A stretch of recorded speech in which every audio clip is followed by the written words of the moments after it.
Welcome down to my 9-foot homemade oak bar. Pour yourself a cold one. You are listening to Bucs in the Basement. My name's Chris, and Craig here is the biggest Pirates fan you'll ever meet. Let's talk Pirates baseball now. Welcome to Bucs in the Basement. Now I see the changes in this town. They change, they say one thing, but then the next day it's different. They change, but they don't know what they want.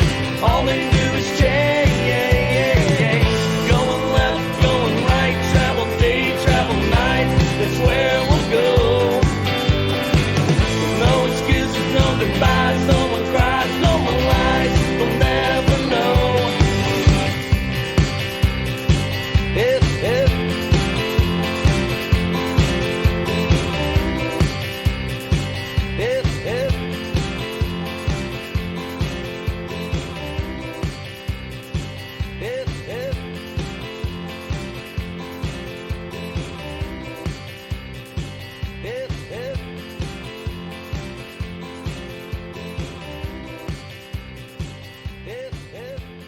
I was really worried that in the interim between the last episode that we had together and this episode that they weren't going to win a game. Like, it's like, Oh my God. What did we do? Like, we went on the show and talked positively, and I'm sitting there saying, look at this schedule and look at what they're doing. And I'm like, let's see how they finish out May. But if they can keep up this clip, you could start getting excited about what the possibilities of this season is.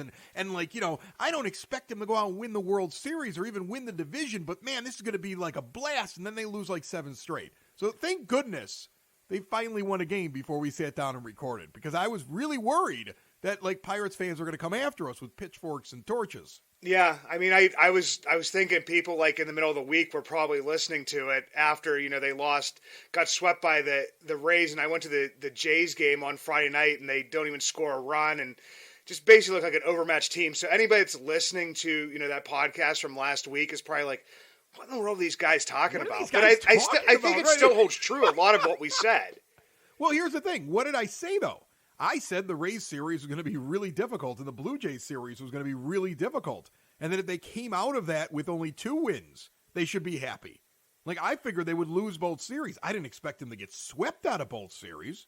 I think that was the thing. Like, I mean, to me, I didn't expect them to go and play 500 or over 500 against the best team in baseball and a very dangerous Blue Jays team at this point in the development of the Pirates. I said, you know, you're going to limp through that, and then you got to beat up on the Rockies. You're going to get a test against the Orioles and find out, you know, what kind of team are we and where are we in our rebuild compared to a team like them who's also doing well early on, and they're trying to get their window opened up after they've been building. And then you get the hapless Tigers next week, and then you get the Diamondbacks, and then you get the Rangers who have been up and down, and then you get a struggling Mariners team, and then you get a Giant. Like, I was looking at this month, and I remember saying specifically on the last show, like, I kind of glossed over. I'm like, let's see how the next 6 games go. And then you got to start beating up on people. And so, you know, they weren't ready yet. They weren't ready for those teams yet. It shows that they're not ready yet. But let's see what they do for the next couple of weeks. There's still plenty of positives on this team. You're still, what 5 games over 500 right now as we're sitting here talking, a half game up in the division?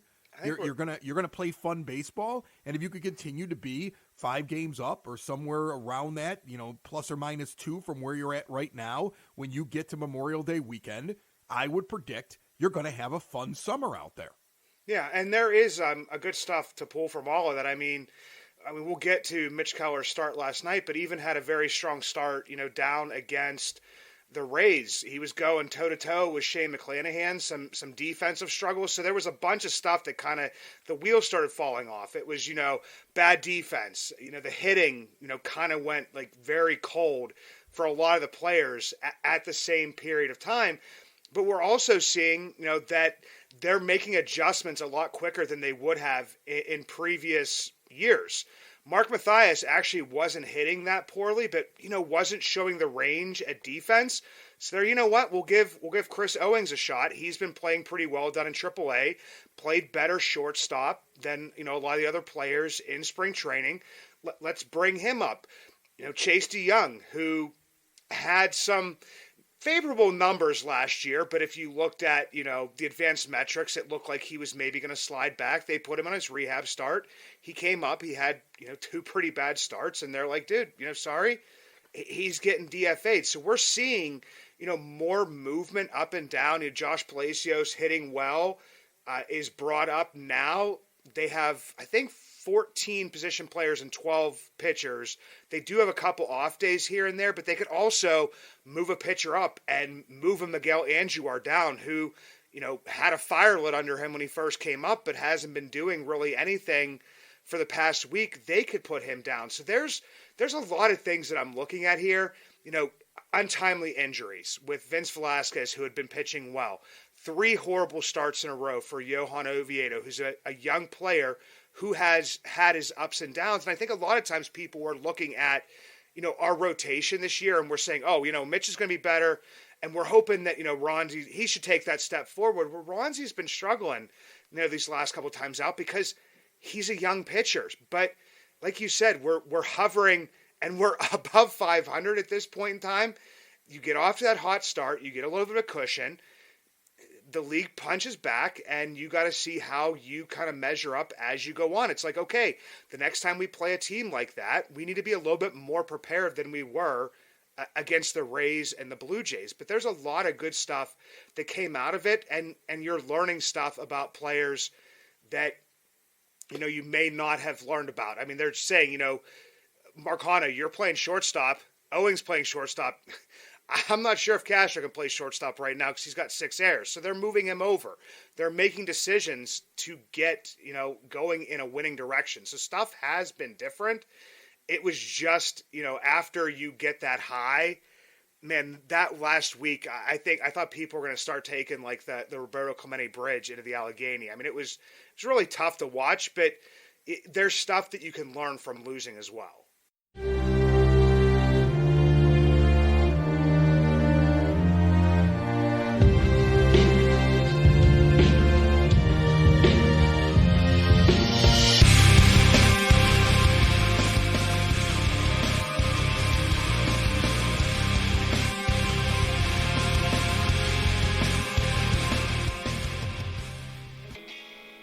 If you ever see me out and about in Pittsburgh, you will always recognize me, and not just because of the white beard, but also because the Y that is always on top of my head, the hat I always wear. The Yins brand, proud partners with Bucs in the Basement. 3 dynasties, 1 brand, Yins. Finally, 1 brand to rep all black and gold. Follow at Shop Yins for new merch drops and giveaways. Order online at www.shopyins, the emphasis on the 2 Z's, high quality comfort, lightweight materials, a new modern look for the black and gold, made for Yins by a Yinzer. Listen, the Oviedo thing, you bring him up, and I have him on my fantasy baseball team. And like I picked him up because he's relief pitcher eligible as a starter. So if I get him as a 2-star pitcher, I'm like, oh, I'm going to beat people. So I've been getting killed by his last couple of starts, and I benched him, and I'm not even sure if I'm going to keep him around because I sit around and I look at his trend, and his trend is ugly right now. And the only thing that I can think of is this is a guy that wasn't even going to be in the rotation. Injury forced him into the rotation. And you got a nice little spark at the beginning, and maybe there's something there, and maybe the league has adjusted to him, or maybe he's tipping something, or maybe he needs to develop another pitch or get better at something, and that comes down to player development. I don't know if he lasts the entire year in your rotation, and what you want is you want to remember that sitting down there in the minor leagues, you have a couple of really nice pitching prospects that will hopefully make enough noise that if he isn't able to come out of the funk that he's in, it won't really hurt you that much. Because there's other guys that are coming. This is the beginning of the window. This is when you learn how to win, and you hope to have a really nice season. What do we talk about? Man, if we could just be like a 500 baseball club after having 100 losses last year and learn how to win, that's a boon for the Pirates coming out of this thing. Well, you got a team that's over 500. You got a team that's got a lot of guys that are coming along that you didn't expect. You got a team that identified a lot of free agents and little pieces that they added to the team that most of Major League Baseball passed over, and they found gold just sitting there amongst the rocks and knew just which pieces they needed to place inside of there. And now what you're going to wait is for a little bit of young talent to move up, and you're going to wait to see what forms as the core. And part of that is signing guys who you think you're going to keep around for a long time. And I would say right now, if you could extend, after extending Brian Reynolds, if you could extend Mitch Keller, I think you can get a bargain on him, Craig. Because Mitch Keller's having a good start to his year. I think he's got the pedigree for it, but he doesn't have the track record, right? And so you might get a discount right now if you bargain with him. And that's what the Pirates have to do. That's how they have to operate. They have to operate like teams that have to get guys on discounts. And they've got to go identify it earlier than the player can even sit there and say, I know I'm good. Or I have this track record and I'm not afraid to go in the free agency. You want the player to be thankful that you believe in him after only a couple of months of real performance at a high level. And this would be the time where I'd be talking to Mitch Keller. Yeah, and Mitch Keller, he's like one of those guys that, he's found it. I believe he's found at least the ability to be, like we said before, I think at the end of last year, which is a regular part of the rotation. Whether or not he's going to be, peak Mitch that he's been, I mean, you can't disagree with what we've seen so far this year. And especially last night, his first complete game for the Pirates in a long time. I think Steven Brault had the last one in like 2020, and that's, Steven Brault. It's impressive. It's super impressive. Look at Major League Baseball and how some teams literally teach their pitchers to go for strikeouts and take away the ability of even a player putting the ball into play, and that they're almost structured to get to their bullpens in the 5th or 6th inning. And it's a dying art, a pitcher going for complete games, and you want guys that can go and do that. You want a guy that goes out there with this quick and pace of play and, goes out there for about 2.5 hours and pitches 8-9 innings and gives your bullpen a rest in the middle of maybe if they're having a rough week or they were overused with other guys, and can stop the bleeding when your team's lost a lot of games. That last performance, that's the reason why I'm sitting there saying, okay, I'm believing this. And, end of the year, what he's done at the beginning of the year, the pedigree, the way he wasn't used properly by the last regime when he was up and down and up and down, and it was like they were ruining him. And now you see what happens when he gets consistency and he gets the same message all the time from this front office, and you see him come along and you see him blossom. He's 27 years old, and what he did in his last start and what he's doing right now is impressive and rare.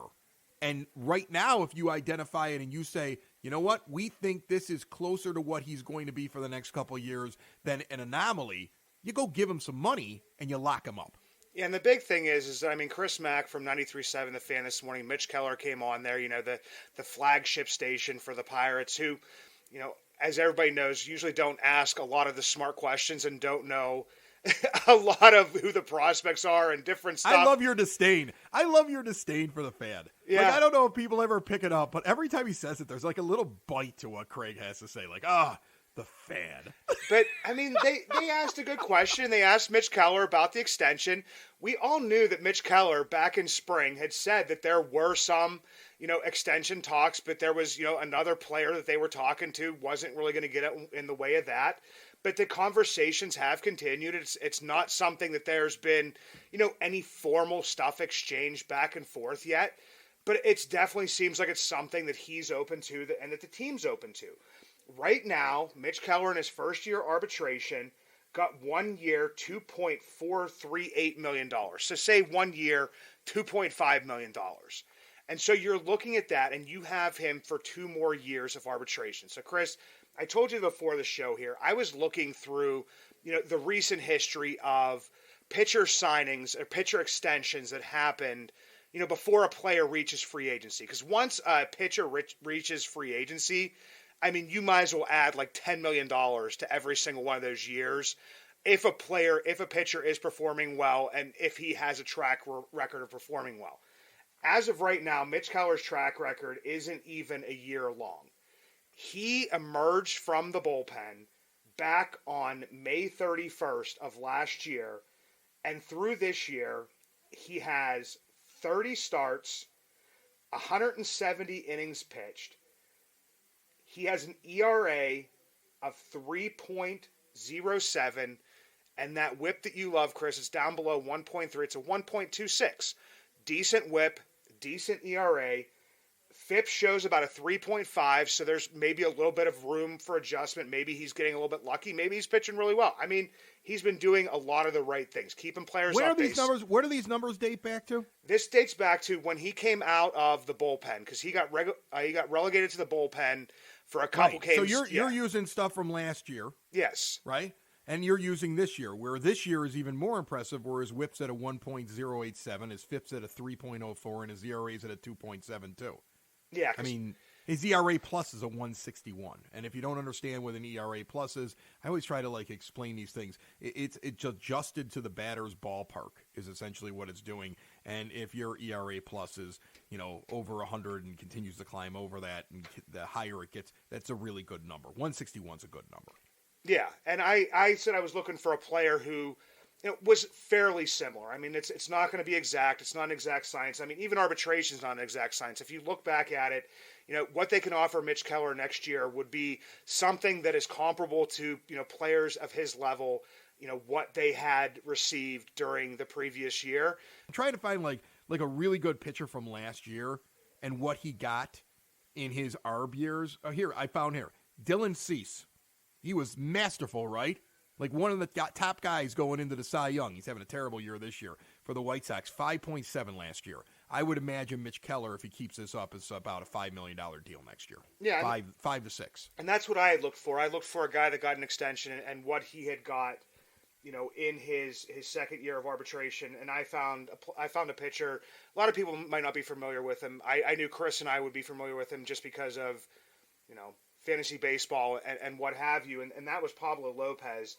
I love Pablo Lopez. I wish I could get him on my fantasy team. I can't. Yeah. This guy's, you know how much I love whip?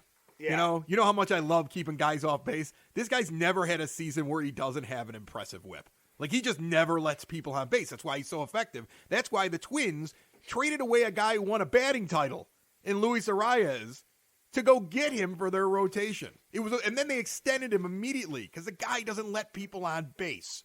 Okay? And that's a great comparison for what the two of them are doing right now this season. Yeah, because he got $5.45 million in his arbitration, so it would be what Mitch Keller would be coming up on next year. And like you said, Chris, over the previous 2 years prior to that arbitration, his whip's around a 1.5, ERA is around a 3.5. FIP is very similar, so he is kind of, and that would be it's over more innings, more starts. It was like 52 starts, 270 some innings, so over 100 innings more. But it would look to see if, over, the rest of the year, if Mitch Keller would perform as to where he was at.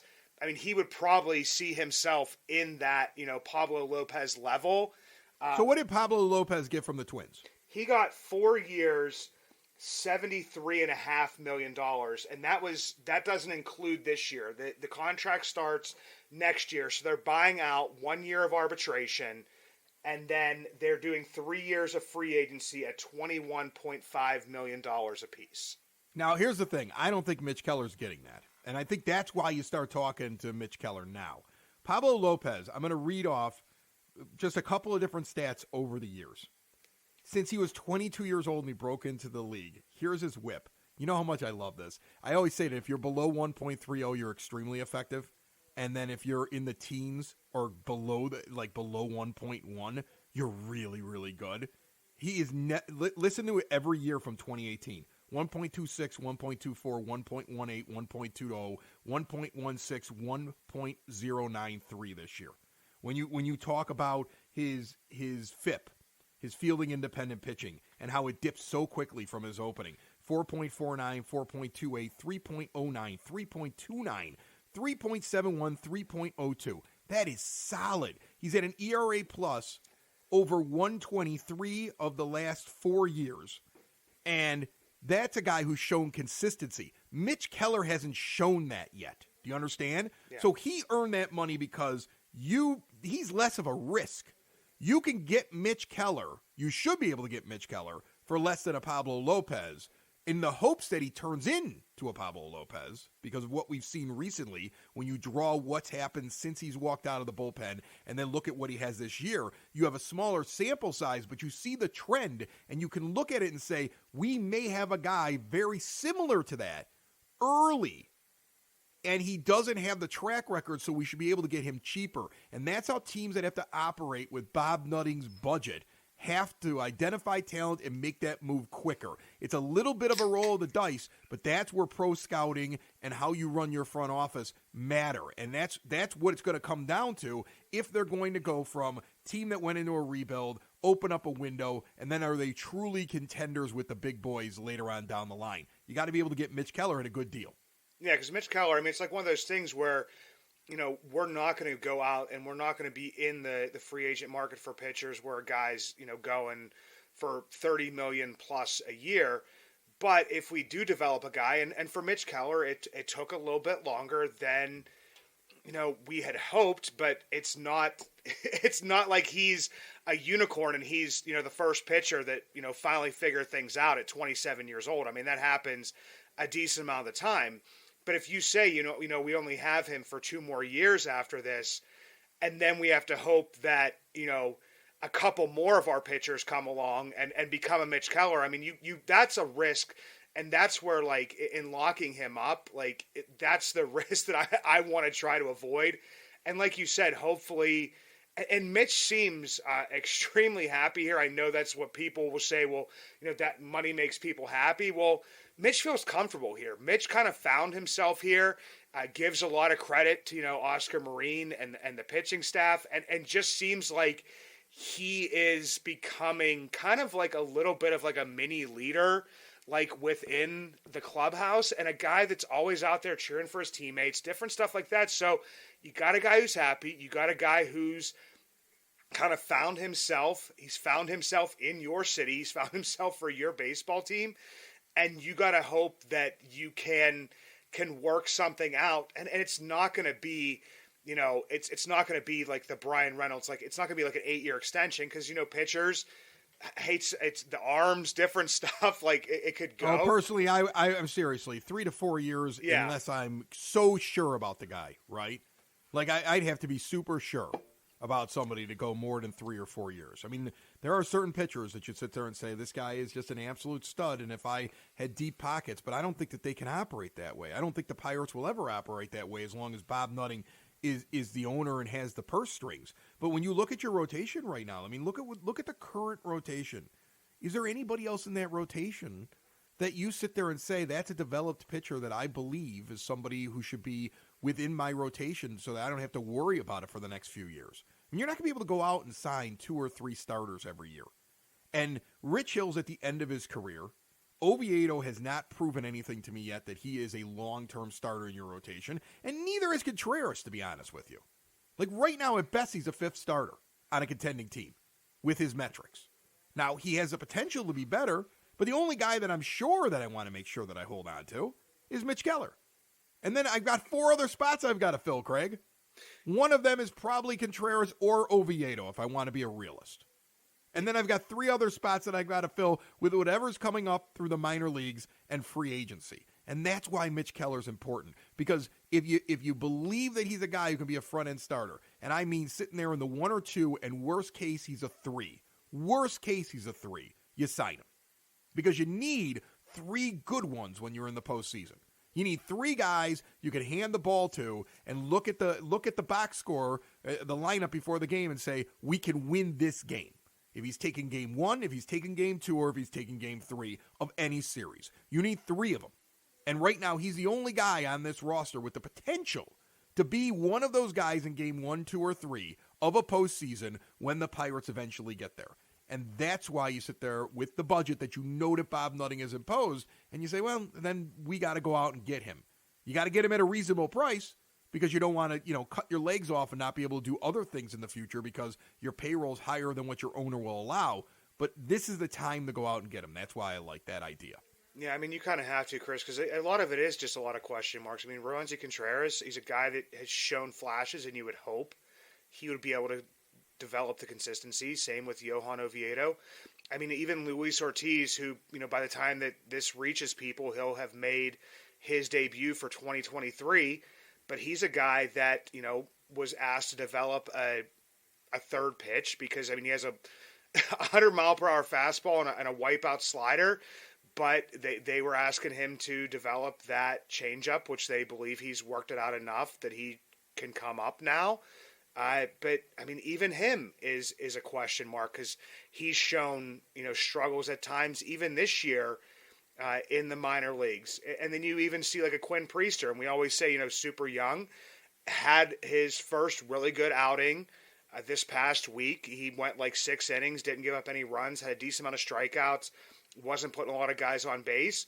But, that's a guy you would hope that would work into hopefully one of those 3 spots. But even if you look at it there, you have 4 guys for 2 spots.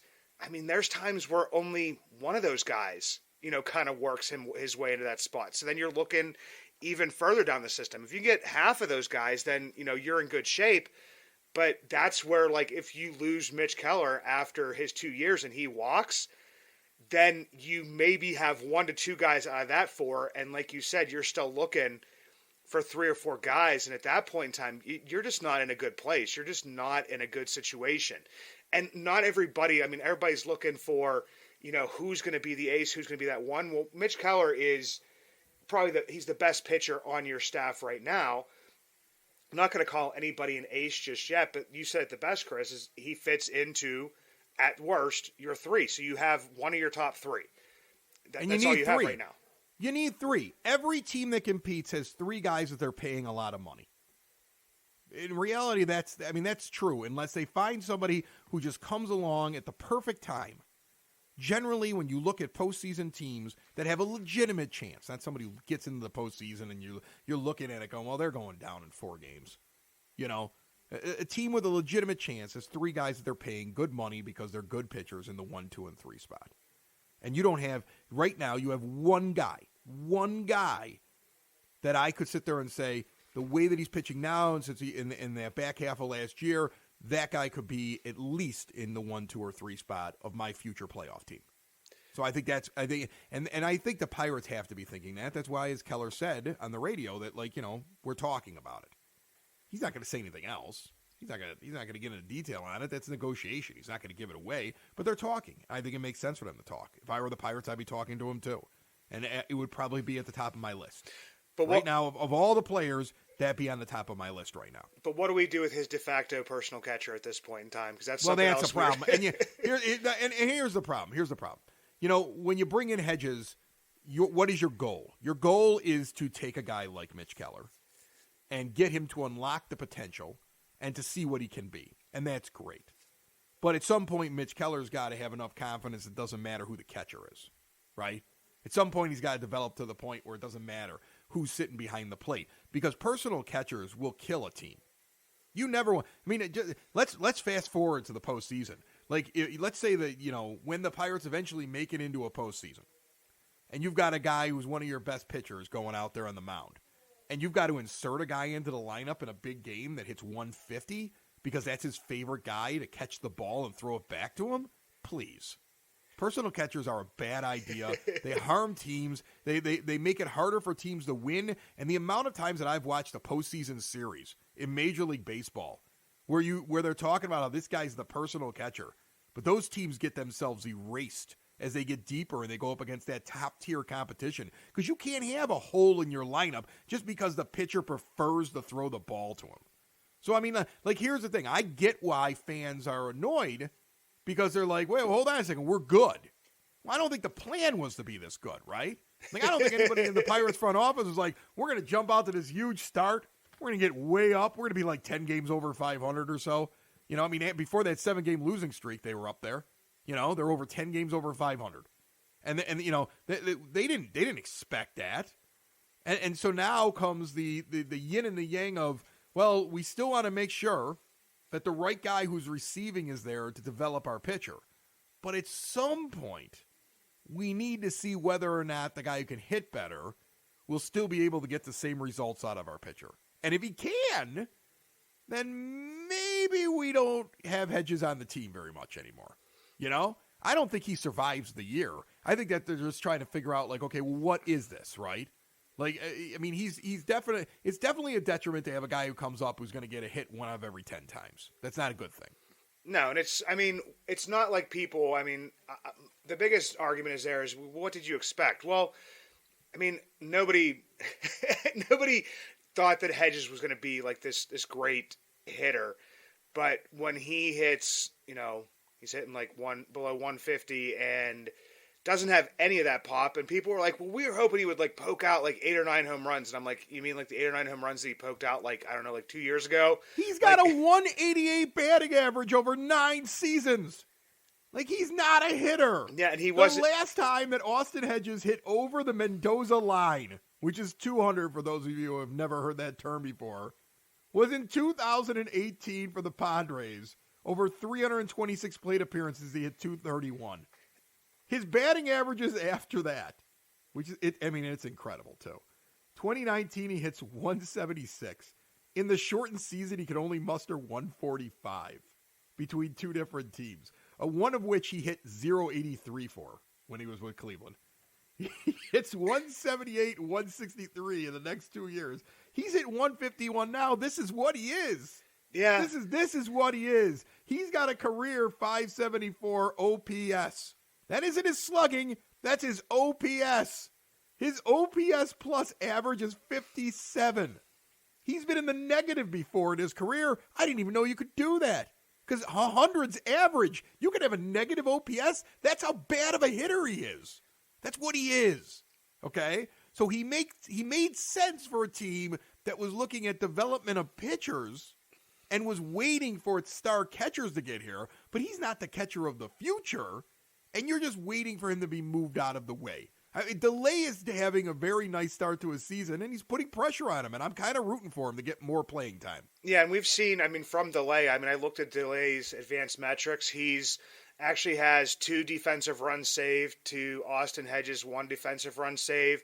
A lot of thing goes to the framing. It's the big thing of when people called, stealing strikes is what it is. Well, Austin Hedges is at like a 2, and Jason Delay's at a 1. So I think that's people's argument right there. Obviously people want Endy. Well, the biggest thing is Endy didn't catch for 2 weeks because he hurt his forearm and hasn't come, full circle on that just yet. So you want to see that happen. If Endy doesn't get hurt and he's hitting well, then maybe this move happens, sooner rather than later. A lot of people are looking at, how Henry Davis is hitting down in Double-A, and he's hitting the cover off of the ball.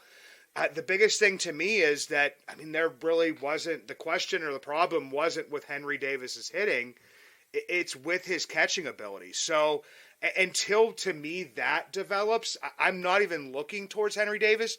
And the people that are saying, well, he's down a level because he should be up at Triple-A, are the same people that are saying that AAA is not like a real level because it's just a bunch of old people holding, spots there until they get to the major leagues. Well, we've had some people on here that have just basically said that in AA this year, you're going to see some of the highest levels of pitching and the highest levels of competition that you've seen because of what happened with the pandemic, that basically rosters are getting so full towards AAA with guys that they're moving up through there that guys are getting assigned down.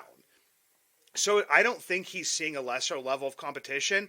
And I do want to see him catch every day because I see him as the more likely option to be the long-term catching solution because he plays catcher and really hasn't played anywhere else.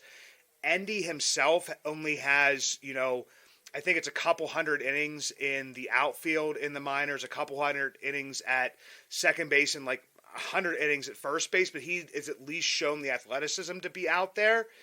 But it's going to play itself out. So I understand where the frustration comes from. I think that can either be just basically taken back if you just give Delay maybe 4 starts a week to, Hedges with his 2. Something like that.